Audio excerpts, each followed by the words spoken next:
नमस्ते दोस्तों। स्वागत है आपका हमारे इस खास पॉडकास्ट एपिसोड में, जहां हम एक बहुत ही रोचक और दिलचस्प विषय पर बात करने वाले हैं। मैं हूं आपका होस्ट और आज हम चर्चा करेंगे भारत के सभी राज्यों को याद रखने की एक अनोखी और प्रभावशाली ट्रिक के बारे में, जो सिर्फ याद रखने का तरीका नहीं बल्कि एक तरह से भविष्यवाणी भी मानी जाती है। इसे लिखा था हमारे महान संत और कवि तुलसीदास जी ने, और ये एक रहस्यमय लेकिन बेहद सरल ट्रिक है जिसे सुनकर आप भी हैरान रह जाएंगे। तो चलिए शुरू करते हैं। थोड़ी देर सोचिए, इतने बड़े देश में इतने सारे राज्य हैं जिन्हें जिन्हें याद रखना मुश्किल लगता है। शायद आप भी अक्सर भारत के सभी राज्यों को याद करने की कोशिश में उलझ जाते होंगे, खासकर जब परीक्षाओं की बात आती है। लेकिन ये जो ट्रिक है ना, ये सिर्फ याद रखने वाला तरीका नहीं बल्कि एक नामों का समूह है जो भारत के सारे राज्यों के नामों से जुड़ा है, और ये कुछ शब्दों की पहली अक्षर से बना है। तुलसीदास जी ने एक पंक्ति में इस ट्रिक को बहुत ही माहिरी से बांधा है। ये पंक्ति है, राम नाम जपते अत्रि मत गुसियाऊ, पंक में उगौ हमी अहि के छबि झाऊ। इसमें छिपे हैं सभी राज्यों के पहले अक्षर, जो क्रम से याद करने में मदद करते हैं। अब सोचिए, राम नाम का जप आम था डीडा तो बड़े भक्ति भरे शब्द हैं, और इन्हीं में छिपा है हमारा पूरे भारत का नक्शा। चलिए कुछ राज्यों के नामों को इस पंक्ति से जोड़ते हैं। उदाहरण के लिए, रा का मतलब राजस्थान, अम है महाराष्ट्र, ना से नागालैंड, फिर अम से मणिपुर। ये क्रम जारी रहता है। ये याद करने के लिए न केवल आसान है बल्कि ये दिल को छूने वाली पंक्तियां हैं, जो शायद इसलिए भी याद रह जाती हैं क्योंकि इन शब्दों में भक्ति और आध्यात्म की महक है। क्या आपको लग रहा है ये केवल अक्षर याद करने वाली ट्रिक से कहीं बढ़कर है? मैं भी ऐसा ही सोचता हूं।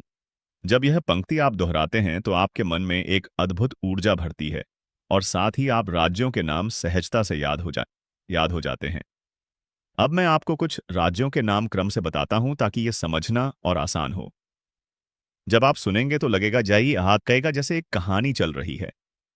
राजस्थान रा, महाराष्ट्र म, नागालैंड ना, मणिपुर म, जम्मू कश्मीर जय, पश्चिम बंगाल पय, असम अ, त्रिपुरा सत्र, मध्य प्रदेश अम, तमिलनाडु ते, तेलंगाना ते, गुजरात गु, सिक्किम सी, आंध्र प्रदेश आ, उत्तर प्रदेश उ, पंजाब पन, कर्नाटक कय, मेघालय में, उत्तराखंड उ, गोवा गो, हिमाचल प्रदेश ही, अरुणाचल प्रदेश अ, केरल के, छत्तीसगढ़, झारखंड, हरियाणा, मिजोरम, बिहार और उड़ीसा।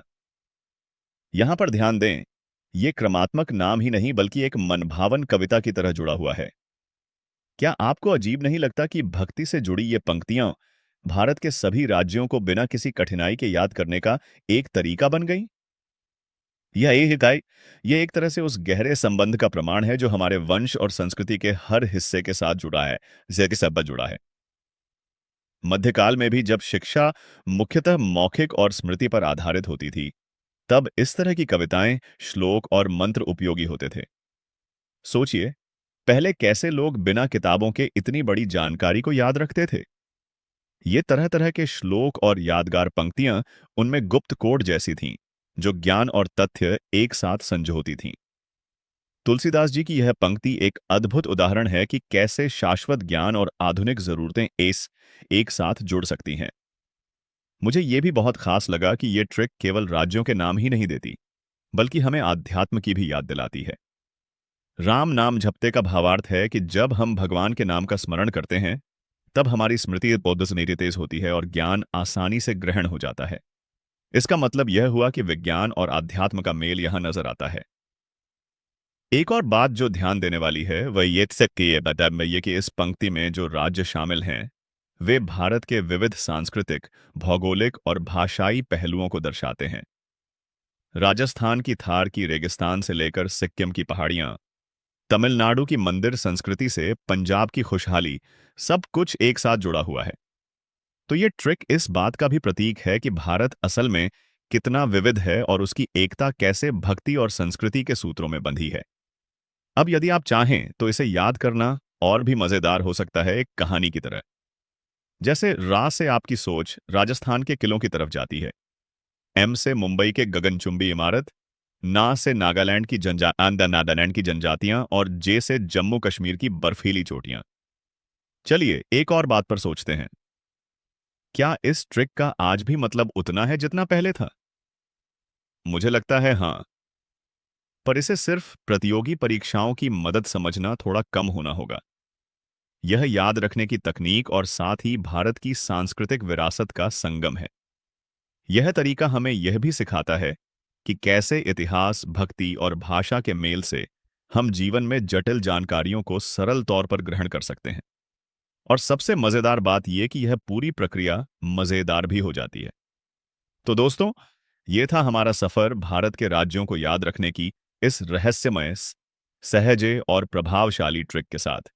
मुझे उम्मीद है कि आपने इसे पसंद किया होगा और अगली बार जब आप भारत के सारे राज्यों के नाम याद करेंगे तो आप इस कविता के सुंदर भाव भी महसूस करेंगे। याद रखने वाली बात यह है कि ज्ञान सिर्फ याद करने का खेल नहीं होता, उसमें भावना, समझ और अनुभव भी शामिल होता है। और यही चीज इस ट्रिक को सबसे खास बनाती है। चलते चलते इतना ही कहूंगा कि भारत के राज्य हों या हमारी सांस्कृतिक विरासत, जब हम उन्हें इस तरह जोतते हैं तब वे हमारे दिल के सबसे करीब आ जाते हैं। धन्यवाद दोस्तों, इस समय के लिए।